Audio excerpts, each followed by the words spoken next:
शिक्षणानं पुढं गेले ग शिक्षणानं पुढं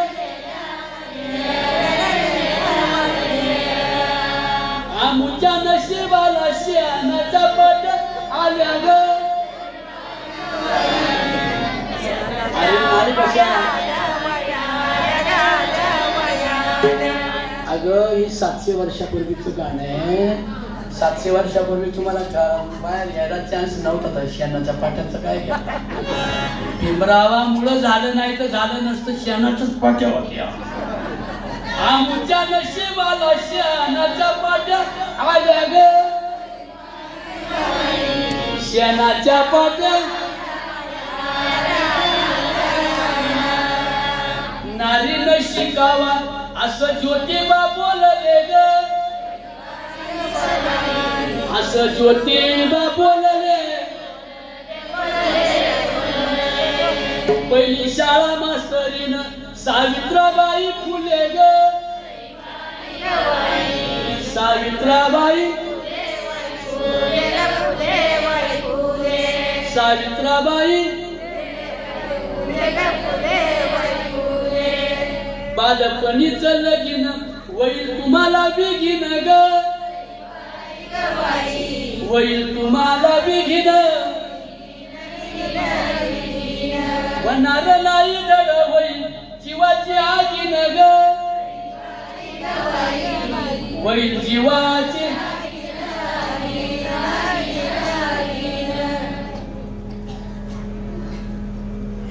एक राहिले काय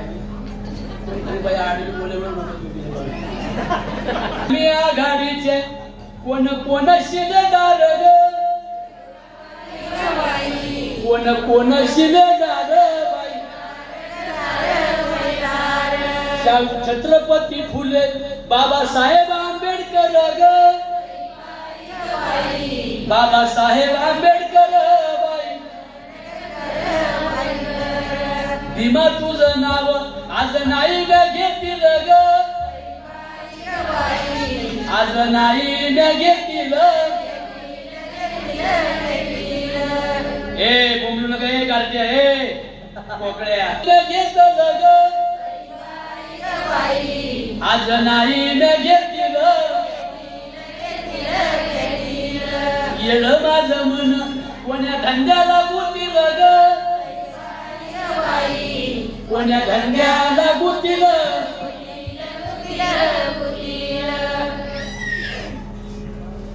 एवढा तुमच्या जीवनाचा विकासाचा तुम्ही म्हणता ना शेणाच्या पाट्या नव्हत्या तुम्हाला माहित नाही गळ्याला मडकी होती मडकी अहो आता नाही पण जेव्हा होती तेव्हाच गातोय मी आता वर्तमानाचं नका बघू मागे किती दुःख काढली ती दुःख बुजवण्याचं काम माझ्या बाबासाहेबांनी केलंय बाबासाहेबांचं कौतुक सांगतोय म्हणून हे पहिलं मागची आठवण करून तुम्हाला देतोय आता नाही म्हणजे अजून तुम्ही 4 पोरी शिकल्यात म्हणून नका समजू अजून जरा मराठवाड्यात जाऊन पहा काय दुःख आहे माझ्या बायांनो तुम्हाला आणि ते दुःख नष्ट करण्यासाठी तुमच्यासारख्या शिकलेल्या पोरी समाजात पुढे जातील तेव्हा बायांचं दुःख तुम्हाला कळेल सगळं दळण माझा उरला आठवा ग माझा उरला आठवा लाडक्या लेकीला तुम्ही म्हशी का पाठवा ग आता म्हशी पाठवा आता गणे नाही म्हणलं हो खऱ्याचं पटून लाबडाला पाठवून लाडक्या लेकीला तुम्ही शाळेत पाठवा ग तुम्ही शाळेत आता मला पोटरीला आल्याचा आनंद झाला त्याचा मला वाटतं अशा सगळ्या बसल्या होत्या म्हणून माझ्या बहिणींनो शिका संघटित व्हा आणि संघर्ष करा एक डॉक्टर बाबासाहेबांनी वचन भगवान कृष्णांच्या गीतेतूनच बुद्धांच्या पंचशिलातून पाली भाषेच्या तत्वज्ञानातून घेतलंय अत दीप भव स्वयंप्रकाशित व्हा श्रीकृष्ण सांगतात तुम्ही ज्ञानी बना ज्ञान नाही ज्ञानेन सदृशम पवित्रम इह विद्यते म्हणून ज्ञानाचा जो शत्रू आहे त्याच्यावर वार करणारा जो आहे त्याला वारकरी संप्रदाय म्हणतात. म्हणून या वारकरी संप्रदायाच्या विद्यमाने आपण ज्या कीर्तनाचं आयोजन केलं आणि माझ्या बाबासाहेबांचं कौतुक तुम्हाला सांगू. माझी रमा नाही, बाबासाहेब रामू म्हणायचे. रामू अगं आपला दलित समाज लई मागे ग, मराठी बहुजन समाज शेतकरी खूप मागे ग, यज्ञ जगात अडकलाय, होम हवनात अडकलाय. रामू आपल्या कुटुंबासाठी नाही जगायचं आपल्याला.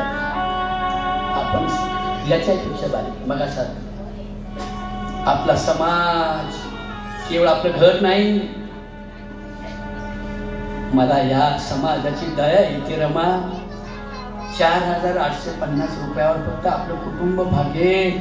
मला खूप लोक शिकवायची, मला शिक्षणाची संधी मिळाली, पण माझ्या समाजातल्या या गोरगरीब पोरापोरींना शिक्षणाशिवाय पर्याय नाही. म्हणून त्यांच्यासाठी मला शाळा उभारली पाहिजे, म्हणून मला बॅरिस्टर होऊ दे. आणि म्हणून रमा माझी शेणगोळा करायची, शेणाच्या गौऱ्या बनवायची. रमा माझी शेणगोळा करायची, शेणाच्या गौऱ्या बनवायची, शेणाच्या गौऱ्या बनवायची. बाजारी नेऊन विकायची, बाजारी नेऊन विकायची. मला पैसे पुरवायचे. किती श्रीमंती शेणाची गौरी झाली ग. रमा भीमाची नवरी झाली, रमा भीमाची नवरी झाली, रमा भीमाची नवरी झाली, रमा भीमाची नवरी झाली, रमा भीमाची नवरी झाली. अस्पृश्यता होती बाई, अस्पृश्यता होती बाई. दलितावर होता अन्याय, दलितावर होता अन्याय. अन्याय तोडायचा बाई, म्हणून माझा भीम शाळेला जाई, भीम विलायतेला जाई, भीम अमेरिकेला जाई. जाऊन गाडी तर होई, पण रमाच्या बाळाला ताप आला आणि ताप आल्यावर रमानं आपल्या बाळाला डॉक्टरकडे नेलं.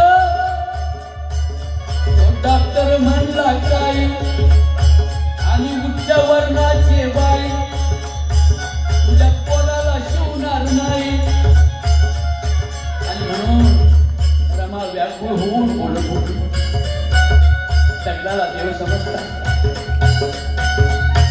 गाईला देव म्हणून पूजा करा, दगडाला देव समजून नमस्कार करा, पूजा अभिषेक करा. आणि माणूस म्हणून आमच्यावर अन्याय काय? तुमचा जन्म ज्या योनीतून झाला त्या योनीतून माझा जन्म झाला. डॉक्टर माझ्या बाळाला वाचवा, माझ्या बाळाला वाचवा बाई, माझ्या बाळाला वाचवा बाई.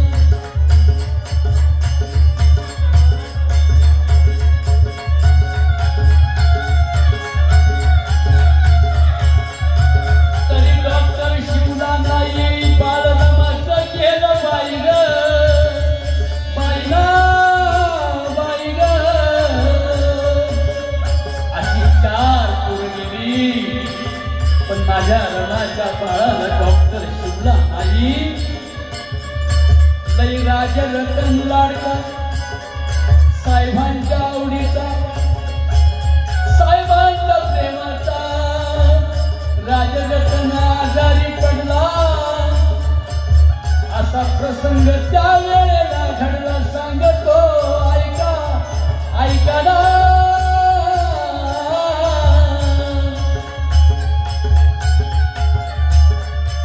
तरी डॉक्टर शिवला नाही, राजरत्न गेला बाई. बाबासाहेबांना खूप दुःख झालं. राजरत्न खूप आवडीचा मुलगा गेला, पण लई रडली माझी रमाई हो.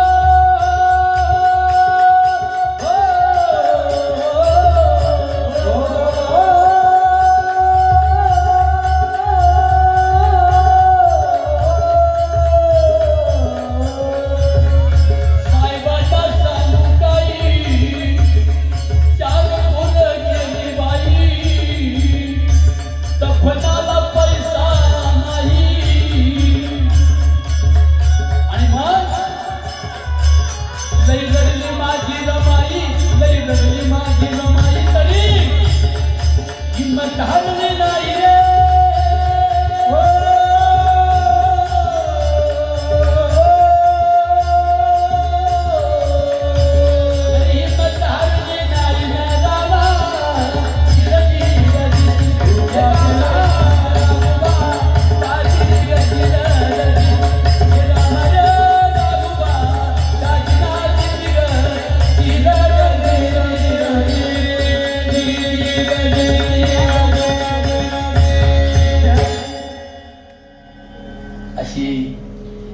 चार पोरं मेली तरी रमाईने भीमाचा संसार केला म्हणून भीमाला कायदा लिहिता आला.